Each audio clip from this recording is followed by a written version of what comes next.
Hola a todos, estoy aquí en España. I'm here in Spain. It's your boy Someone Explores. Welcome back to another video. I'm here in La Línea de la Concepción, here in the south of Spain. And you might have remembered a couple of years ago, I went to the most Brexit place in the UK. Well, I've travelled, well, not just for this, I've travelled to Spain. I've got on that bus. I was on it for 2.5 hours, sleep deprived. And in today's video, we're going to be heading to the least Brexit place. Well, it's technically not in the UK. Today I'm travelling to the least Brexit place in Britain. Europe? The world? Well, it's Gibraltar. If you didn't know, Gibraltar is a 6.7 square kilometre British overseas territory located on the southern tip of España, Spain. The territory was deemed statistically the least Brexit place out of all the places that were able to vote in the 2016 referendum. Having gone to the most Brexit place in the UK, Boston, Lincolnshire, a couple of years ago, check out the video here, I thought it would not be right if I was down the road in Malaga and I didn't pop down to the only place in continental Europe where I could use my Amex, buy an expired Guinness and not get charged them hefty overseas transaction fees. I said no to going to Marbs and Estepona, headed on a 2-hour coach ride with a heavier than mild hangover to La Línea de la Concepción, the border town adjacent to Gibraltar. Brexit has messed us over so much, I think I need to do the sequel to that Boston video. It's nice and sunny. It's probably sunnier than England right now. Let's enjoy today. We've got 9 hours until our bus back into Malaga. So we're gonna get up to some activities. Out of all of the places eligible to vote in the Brexit referendum, Gibraltar overwhelmingly voted against leaving the European Union, with 19,322 people voting Remain and 823 people voting Leave, resulting in a staggering 95.9% swing towards Remain, which is miles ahead of the next most Remain area, the London Borough of Lambeth, which had 78.6% of folk voting Remain. In contrast to this, the most Brexit place, Boston, had a Remain percentage of 24.4%. Mad.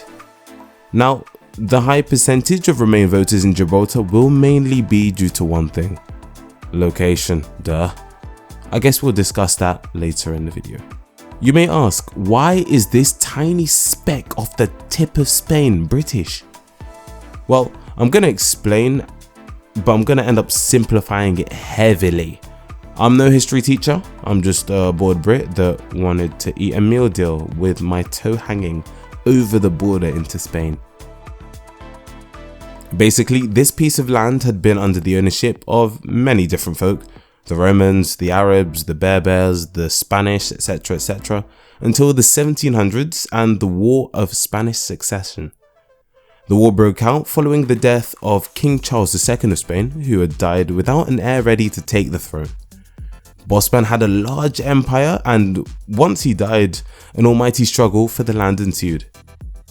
One eventuality of the war was the handing over of Gibraltar to the British following the 1713 Treaty of Utrecht, and since then has survived an attempt by the Spanish and the French to take back Gibraltar in the Great Siege between 1779 and 1783.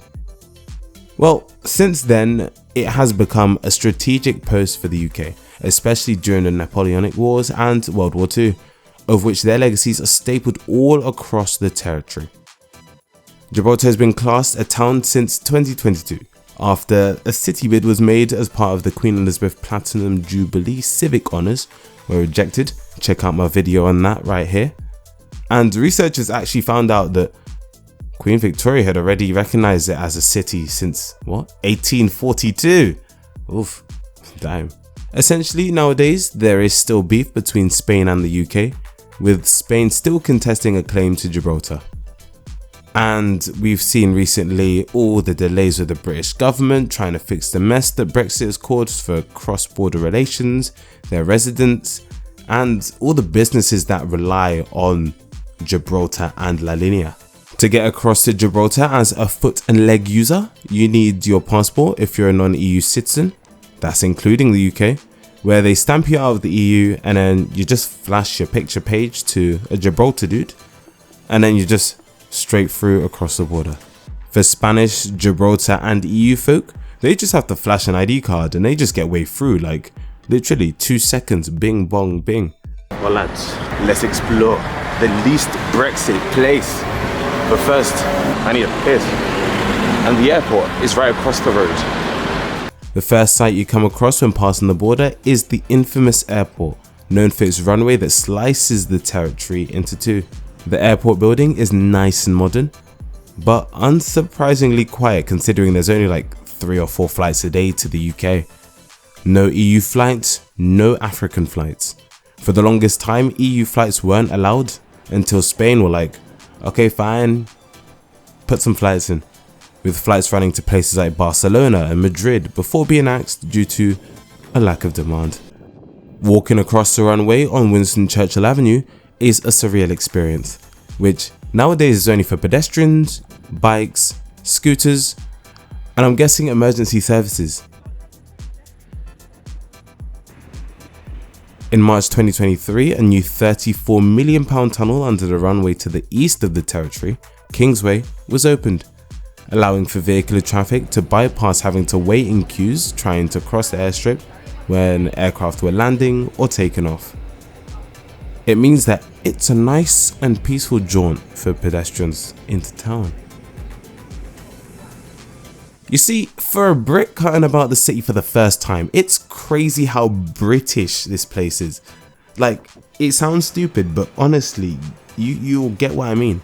It feels as if someone's copied and pasted a random town like Hastings and pasted it on the tip of Spain and made it feel continental. Of course, yeah, they drive on the right over here, but much else is so similar to back home. The traffic lights are the same, the language is mainly the same, the food is the same, the high streets have the same stores, their main square has pubs and a Taco Bell. Their bus stops even look like clear dupes of London bus stops, I'm telling you. Lads, you know what time it is? You know I've come here, yeah, just to go to one place, and it's right in front of me now. It's Morrison's. Upon that discovery, I thought it would be good to do some investigatory work and check out whether they sold meal deals in this part of the world.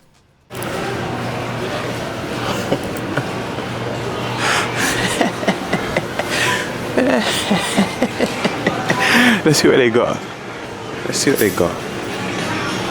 Is this all the mains? Right there. Huh? This is a bit disappointing. You know what time it is? Oh, it's £4. Oh wait, well my Morrison's more card work here. Well, they got all the crisps. They got all the British ones. Come on. Where is the Max Paprika? There's no Max Paprika. Oh no. What am I doing? Okay, we're gonna get a... Is that a prawn cocktail? Yes, it is. We'll take that.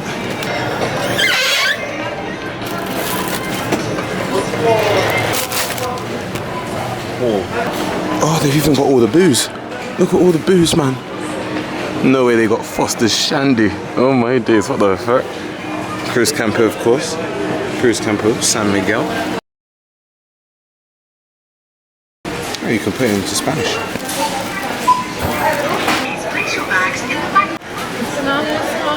Everything in the shop is basically all English stuff. I'm guessing they get it delivered through the airport quite regularly, I'm guessing.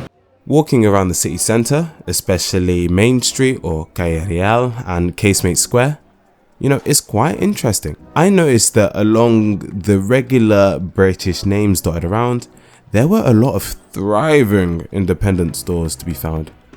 I found that most prices for food and drink were cheaper than back in the UK, but actually more expensive than Spain. Partly due to my more than mild hangover, I didn't really get to eat much or have a pint whilst I was in town, but I got a cheeky Fanta, I got some croissants. I was checking out the prices and they were sexy. Is it something to do with Gibraltar's taxes being different? I don't know, tell us in the comments. Getting around Gibraltar is relatively easy. If you can't be bothered to use your legs, most people either just motorbike it around, or if you're a tourist or an elderly person, you'll most likely be using the bus. There are 2 bus companies in the city, City Bus Gibraltar, which runs the mainly tourist focused 5 and 10, and the Gibraltar Bus Company, which operates all the other buses around town, these small boys. Buses, except for the 5, have been free for Gibraltar residents since 2012, and especially for tourists, your best bet is getting the hopper ticket. Unlimited travel across town in a day. Pay on the website and redeem on the bus. Otherwise it's exact change for you. The pound sterling, the Gibraltar pound, is the currency used in the territory. However, there are some places that also accept euro. The one thing is that if you do take out cash in Gib, make sure you spend it whilst you're there. Otherwise you'll be in a bit of trouble when you get back home. Not a lot of places will accept your Gibraltar notes. The residents seem to mainly speak English, with the sporadic Spanish speaker. What I heard a lot of was a language called Llanito, which is almost like a version of Spanglish mixed in with the rogue romance word. Their accent to me is as if someone from Surrey had gained the lightest of the lightest Spanish accent. So light that you'd think that they live down the road from you. You know, I kind of like it. It's got that continental twang to it. A trip to Gibraltar could not be complete without heading up to the top of the rock. Please see the signs on your arrival at the top station of the rock experience.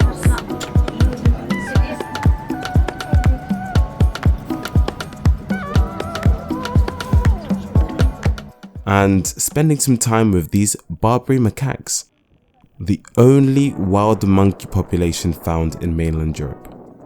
The cable car whisks you up to the rock, where you can get off, and with a ticket to the nature reserve, you're able to explore all around, head into some caves, learn about the territory's importance in World War II, and spend some quality time with these furry boys. You are instructed to not eat or drink near them, have your backpacks on your front, and to not get too close to them, as they will steal your Morrison's meal deal and your lukewarm Capri Sun. Nevertheless, a couple of hours on the rock, taking in the sights, and everything else should be on the top of any itinerary to Gibraltar, especially when you can experience this lovely weather and feast your eyes on Morocco across the water. I only had about 6 hours in Gibraltar, so there was a bunch of stuff I didn't get to do, including heading to the southern tip, Europa Point, because I somehow seem to have had the wise idea of trying to go there rush hour when all the buses were packed. I would say if you are heading to the south of Spain, Malaga, Marbs, Sevilla, Algeciras, any of those places, and you have a day free, get a cheeky bus down the road. It's like £10. Flash your passport at the border, get that stamp, and have a lovely jaunt around this place. It's amazing. Well lads, I'm sweating. It's hot. There's not that much of a breeze and I've been walking up a lot of steps. If you like the video, make sure you drop a like, subscribe, comment, all that good stuff.